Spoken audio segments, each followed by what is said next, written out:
Et bonjour France, écoutez, on me pose une question, Jean, quelle est ta position par rapport à un couteau contre un taser? Alors il y a le taser, l'arme, et il y a le taser qui s'appelle le stun gun. Stun gun, c'est un truc que tu tiens à la main qui fait un arc électrique. Et après, tu as les tasers, l'arme à feu que souvent les policiers ont. Ici, c'est autorisé aux civils aussi. Alors, qu'est-ce que j'en pense?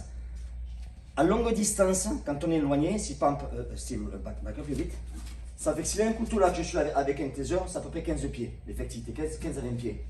Si je suis là, je tire, c'est sûr que ça va lui faire mal, il n'y a pas photo, ça va lui faire mal. À condition que ce qu'on appelle les darts aient connect.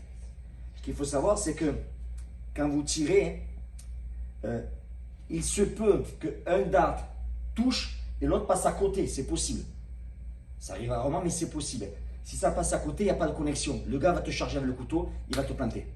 Donc ça c'est la seule façon de, c'est que si je tire avec le taser et qu'il y en a un qui connecte et qui vient se rapproche, qui nous charge, ça peut connecter, il faut qu'avec mon arme à feu, je fasse un contact avec mon arme quelque part pour créer ce lien-là. Et si j'ai un contact là, ça va passer. Mais il faut qu'il soit là. Donc à partir du moment où il y a un contact là, je suis quand même vachement prêt pour prendre des coups.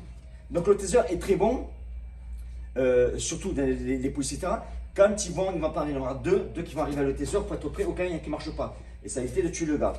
Je vous donne un conseil tout simple, ce qu'on faisait dans la police, c'est que quelqu'un qui a planté un couteau, on conseille tout le temps d'essayer d'arriver par derrière, de taiser dans le dos. Pourquoi? Parce que quand on taise de face, les muscles se contractent. Ça fait que si un couteau, il peut contracter la main, c'est trop dur à toi, ou il va pouvoir lâcher, mais en général, il va contracter.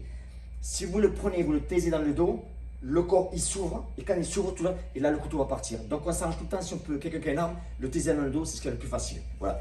Maintenant, le stun gun. Stun gun, c'est pareil, c'est un taser que vous avez dans la main. Alors lui, il a un couteau, regarde le stun gun derrière, je vous dis la vérité, il a un gros avantage.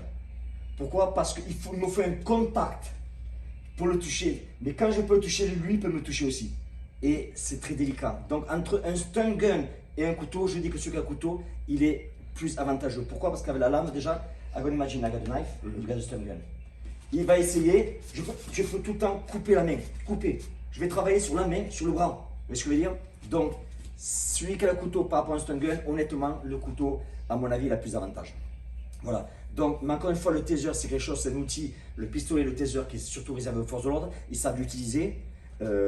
Très souvent, c'est qu'aussi, il va y en avoir deux qui vont avoir un taser, ou il y en a un qui va avoir un taser, mais l'autre, il va avoir déjà l'arme de pointe sortie. Pourquoi? Parce que si le taser n'est pas passé, qu'il charge, eh bien, il va tirer. Voilà. Donc, voilà ma réponse par rapport au taser et le couteau. Restez à l'écoute aussi, parce que je vais faire une autre vidéo qui va vous plaire énormément. Donc, restez bien à l'écoute. Steve, il est même.